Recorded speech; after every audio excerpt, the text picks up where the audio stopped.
How's it going, Starseekers? My name's Gotcake, and in this review we're going to be taking a look at SpyHack, a tactical action game where you play as Mr. James, an agent of ATD, and have to hack your way through levels while stealthily slipping past enemies or dispatching them with various weapons.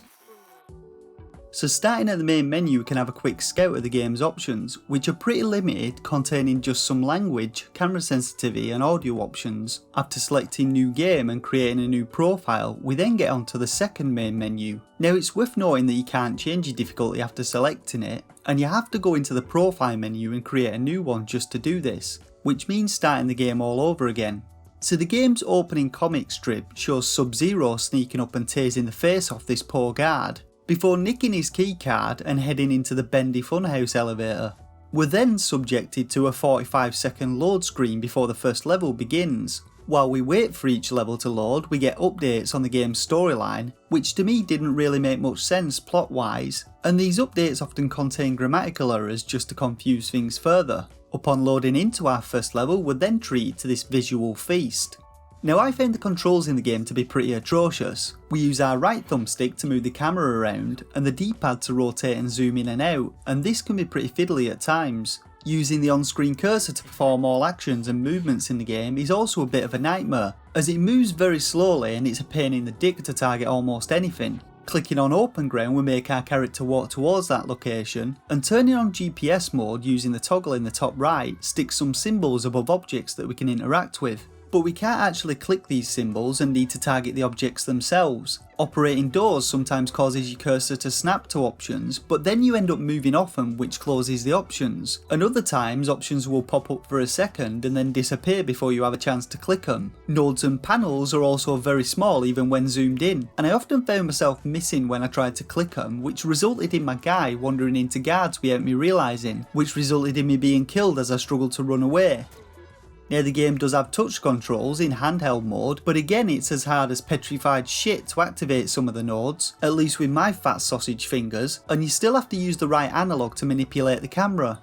So each level in the game basically requires you to work your way through them, hacking terminals to reveal rooms, and dispatching guards either by locking them into rooms, or killing them with weapons, or by hacking various contraptions. We begin hacks by simply clicking a control panel, after which blue fibre optics then span out from it. These then connect to cameras and other electronic devices, and rooms in the game are hidden until we connect to these cameras to reveal them. Doing this also reveals enemies in the rooms. Each enemy has a green field of view which turns red when they're alarmed, and enemies will kill you on sight about a second after spotting you. Now one thing that I found baffling was the fact that you couldn't enter rooms without first hacking the cameras to reveal them, even if the doors were unlocked, but enemies within the rooms can still see you and shoot you if you stand too close to them. So breaching deeper into the network involves clicking various nodes. Some of them are unprotected and I'm not quite sure why they were included, but some have firewalls that we need to break through. Activating these nodes begins a hacking minigame, and from what I experienced there are two types of minigames and neither are particularly enthralling. The first of these involves us stopping a red triangle when it lands on the symbol which matches the one in the top diamond, and we hack the node after successfully acting 3 symbols in a row.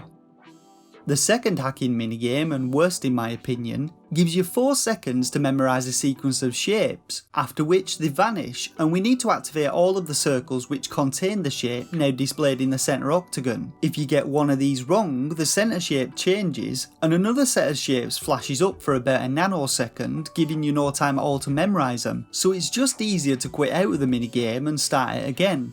We do however have an item that we can use, which is a firewall destructing virus, which can be used to instantly hack nodes bypassing the minigames entirely. Failing minigames alerts guards, but they don't even break the patrol patterns, so it doesn't really matter.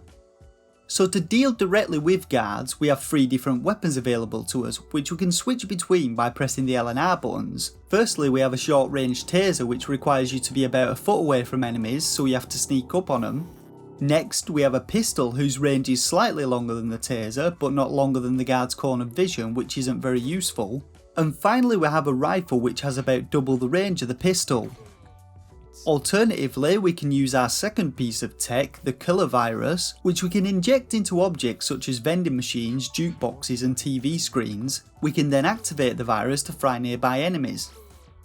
After killing enemies, we can use our final piece of tech, masking nanobots, to hide the bodies. But this again really doesn't matter, as once guards have discovered a body, they don't bother looking for you, they just piss about with the radio for a short while before returning to the patrol. Now, AI in the game isn't great. If guards spot us but don't kill us, they just casually wander after us, but they then give up after we walk around a corner and return to the patrol patterns like nothing ever happened. We can also choose not to kill guards and instead lock them away inside rooms where they stand there not really giving a shit, or lure them into rooms to be mauled by giant mutant rabbits.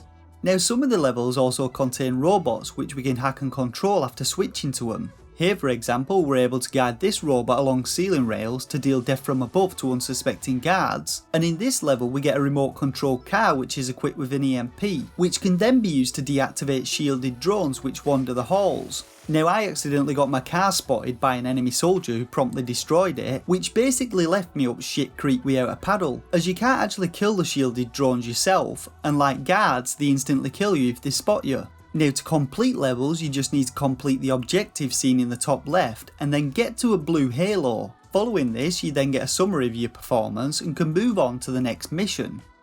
Now, visually I'd say the game is on par with some PlayStation 2 games, but even that is me being kind. Texture resolutions are pretty poor, character models and animations are shoddy, and many areas are so dark that you can't actually see your character. Despite the low quality though, the game's frame rate runs like shit. The game's second level is where we really begin to notice this, as it's much larger than the first level. The game's frame rate really begins to tank, and things look even more horrendous as you manipulate the camera. Now, things get even worse in the third level, and trying to perform any actions just becomes a chore as the cursor stutters about the place, and your character looks like he's got about 2 frames of animation as he runs through the laggy mess. One final thing I want to mention is the game's voiceovers, which are also pretty bad. It's about time to check if Mansion Hotel really deserves 5 stars. I'm afraid room service won't be nice. So stage 6 was as far as I got in the game before I'd had enough of its visual performance, which along with its controls made it incredibly hard to enjoy. So now it's time to rate the game. Now, I usually rate games between 1 and 5 stars based on my own personal opinion on the quality of gameplay and value for money to potential buyers, but I'm not even going to bother with all that spiel in this one, and instead I'm just giving the game a straight up shovelware stamp of approval, which I only award to the worst games on the eShop. SpyHack has a whole host of problems. Gameplay is dull, hacking is even duller, and the game's controls and frame rate make it practically unplayable. Now, I wouldn't recommend spending your money on it, but if you want to and don't want to take my advice, then you can get the game from the UK Switch eShop, currently with 10% off, for £8.9p, or from the US eShop for $8.99. Alternatively, the game's also available on Steam. How's it going, Starseekers? So the format for this review was a little different compared to my usual reviews, so please let me know what you thought of this new format and whether you prefer it in the comment section below. As always, remember to hit that like button if I save you some cash on this one, subscribe for future Switch indie game reviews, and hop onto the Starseekers Discord where we've got a growing community of indie game lovers. For now though, I just want to say thanks once again for watching, and until next time, game on.